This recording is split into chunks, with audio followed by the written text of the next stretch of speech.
Picture this. It's the early hours of a quiet, serene morning in Glyka Nera, a peaceful suburban area outside Athens, Greece. The streets are still, the neighborhood silent, with only the occasional sound of distant traffic. Inside one particular home, a young mother, Caroline Crouch, cradles her infant daughter Lydia close. Her life seems ordinary, even idyllic. She's just 20 years old, with a world of possibilities ahead of her. But behind the closed doors of her home, there's a darkness no one could have imagined. Caroline Crouch, a vibrant British national living in Greece, had a promising future. She was beautiful, athletic, a university student, and most importantly, a mother. She was loved by her friends and family, who saw her as the type of person who could light up any room. But on the morning of May 11, 2021, this light was brutally extinguished in a crime so shocking it would captivate the world and spark national outrage across Greece. The world would soon learn of Caroline's tragic fate, but the true horror wasn't just the crime, it was the unspeakable betrayal behind it. It's just after 4 a.m. on May 11, 2021, when a desperate call is made to the Greek police emergency line. The caller, Babis Anagnostopoulos, a 33-year-old helicopter pilot, is gasping for breath, his words barely coherent. He tells the operator that 3 armed robbers have broken into his home, tied him up, and suffocated his wife, Caroline, in front of their infant daughter, Lydia. Babis claims the men threatened to harm their baby and even killed their dog, hanging it by its leash, to instill fear. The home, he says, has been ransacked. He's frantic, pleading for help. When police arrive at the scene, they are met with a horrific sight. The once peaceful home is now a crime scene.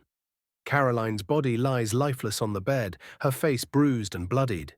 The baby, Lydia, is found unharmed, but her cries echo through the house. Nearby, the family dog has been hung from the banister, a gruesome display of violence. The initial signs seem to support Babis's story. To the officers, it looks like a robbery gone terribly wrong. Babis is found tied up, his hands bound with duct tape. He tells officers how he was immobilized while the robbers suffocated Caroline, smothering her with a pillow until she was dead. He says they threatened to kill Lydia if he didn't cooperate, demanding money and valuables. The story gripped the nation. A brutal home invasion in an upscale suburb of Athens, a young mother murdered in front of her baby, a father who could do nothing to save her. It was the kind of crime that felt random, senseless, and terrifying. But something about the scene didn't sit right with investigators. Despite Babis's heart-wrenching account, the details of the crime just didn't add up. Before we delve into the chilling twists of this case, it's important to understand who Caroline Crouch was, because behind every crime is a person whose life was cut short. Caroline Crouch was born in the UK in 2001 to a British father and a Filipina mother. When she was still a young girl, the family relocated to the picturesque Greek island of Alonissos. Here, Caroline grew up surrounded by the beauty of nature, exploring the coastline and immersing herself in Greek culture. Those who knew her described Caroline as fiercely independent, intelligent, and adventurous. She was an athlete, trained in kickboxing, and was passionate about her studies, attending university in Athens with dreams of pursuing a career in medicine or psychology. She had a vibrant personality and a bright future ahead of her. Then, in 2017, when Caroline was just 16 years old, she met Babis Anagnostopoulos during a trip to the island. He was nearly 13 years older than her, an established helicopter pilot with a successful career and a seemingly charming demeanor. Caroline, still in her teens, was swept off her feet by Babis. He was mature, confident, and to Caroline, he must have seemed like a fairy tale prince. Their relationship quickly escalated. By 2019, the two were married, and not long after, Caroline gave birth to their daughter, Lydia. On social media, they appeared to live an enviable life, traveling the world, sharing tender moments with their newborn, and projecting an image of domestic bliss. But as we've seen time and time again, appearances can be deceiving. As investigators began to piece together the events of May 11th, questions started to arise. The story Babis had told of a violent break-in, masked robbers, and a chaotic struggle didn't align with the evidence at the scene. For one, the home was not as ransacked as Babis had claimed. Valuables, including cash and jewelry, were left untouched. The signs of a forced entry were minimal. And then there was the manner of Caroline's death. Suffocation with a pillow. It felt too personal, too intimate for a random home invasion. Investigators also noted that Babis, despite his supposed ordeal of being tied up for hours, had no serious injuries. He wasn't bruised or cut in any way that would suggest a violent struggle with multiple assailants. In fact, the more police looked at the evidence, the more it seemed like this wasn't a botched robbery at all. But still, Babis played the role of the grieving widower to perfection. However, technology would soon unravel the lies. In cases like this, the smallest digital details can betray the truth. As detectives analyzed Caroline's smartwatch, they discovered something that would turn the entire case upside down. According to the data from Caroline's smartwatch, her heart had stopped beating at least an hour before Babis claimed the supposed break-in had occurred. Her death had not happened in the chaos of a robbery. It had happened much earlier, in the dead of night. With this new information, investigators intensified their questioning of Babis. They scrutinized every detail of his story, and under the pressure, cracks began to form. They noticed that his timeline of events didn't quite make sense. The supposed robbers hadn't taken any valuable items, and there was no surveillance footage to support the presence of intruders. Behind the scenes, police were carefully constructing a case against Babis, methodically building evidence that pointed to a much darker truth. But Babis, for weeks, continued to maintain his innocence, even as suspicions grew. Then came June 17, 2021, 37 days after Caroline's murder. At a memorial service on the island of Alonissos, detectives made their move. Babis was led away from the service under the guise of needing to answer further questions. What happened next would shock the world. In the hours that followed, Babis Anagnostopoulos finally broke. After hours of intense interrogation, he confessed to what had really happened in the early hours of May 11th. There had been no masked robbers. There had been no violent home invasion. It had all been a grotesque fabrication to cover up a crime so intimate, so personal, that it was almost unimaginable. Babis admitted that he had killed Caroline himself, strangling her to death with his own hands after a heated argument. His motive? According to him, it was because Caroline had threatened to leave him and take their daughter Lydia with her. The idea of losing control over his wife and daughter had driven him to murder. The details of Caroline's final moments are harrowing. Babis, by his own admission, took several minutes to kill her as she fought desperately to survive.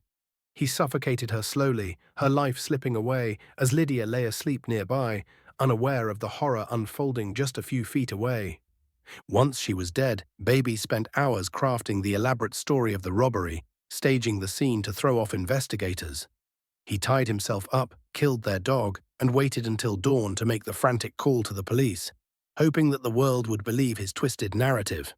As news of Babis's confession spread, Greece was left in shock. The man who had portrayed himself as a grieving husband and father, who had played to the cameras with tears in his eyes, had been the murderer all along. The story of a violent home invasion had been a complete lie, a calculated attempt to mask his own crime. For Caroline's family, the betrayal was beyond comprehension. They had welcomed Babis into their lives, trusted him with their daughter, and now they were faced with the devastating reality that he had stolen Caroline's life and shattered their family forever. Caroline's mother, Susan Della Cuesta, was granted custody of Lydia, determined to raise her granddaughter far away from the shadow of Babis' crimes. But the pain of losing her daughter in such a horrific way was a wound that would never fully heal.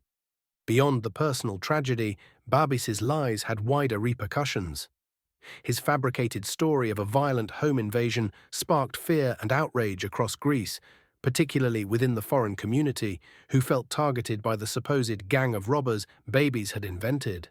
For weeks, this false narrative had gripped the public, feeding into anxieties about safety in suburban areas.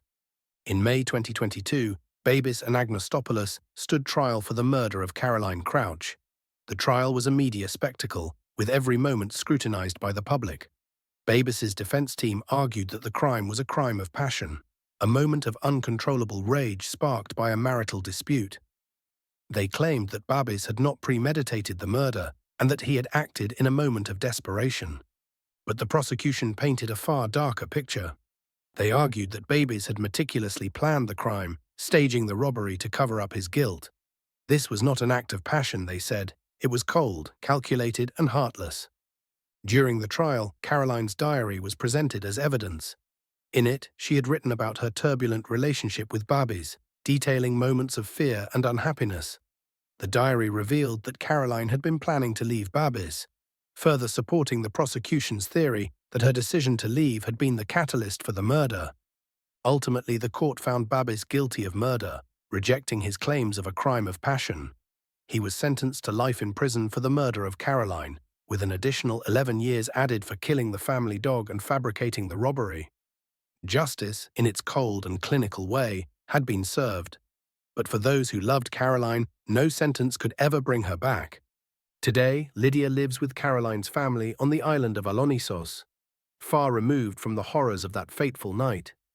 She will grow up surrounded by the love of her grandmother and the memories of her mother, though she will never know the woman who gave her life. The case of Caroline Crouch will forever be remembered as a chilling reminder of the dangers that can lurk behind closed doors. Domestic violence often hides in plain sight, masked by outward appearances of happiness and stability. It's a crime that shatters lives, not just in its brutality, but in its betrayal. Caroline Crouch was a young woman with her whole life ahead of her, a life stolen by the very person she trusted most. As we close this chapter, we're left with one haunting question. What is the true cost of betrayal? Thank you for watching. If you or someone you know is suffering from domestic abuse, please don't wait. Reach out for help. There is always a way out. Thank you for joining me on this journey into the world of true crime. If you found this case intriguing, please give this video a thumbs up and share your thoughts in the comments below. Don't forget to subscribe for more chilling stories and updates on our latest content. Until next time, stay safe and keep questioning the mysteries around you.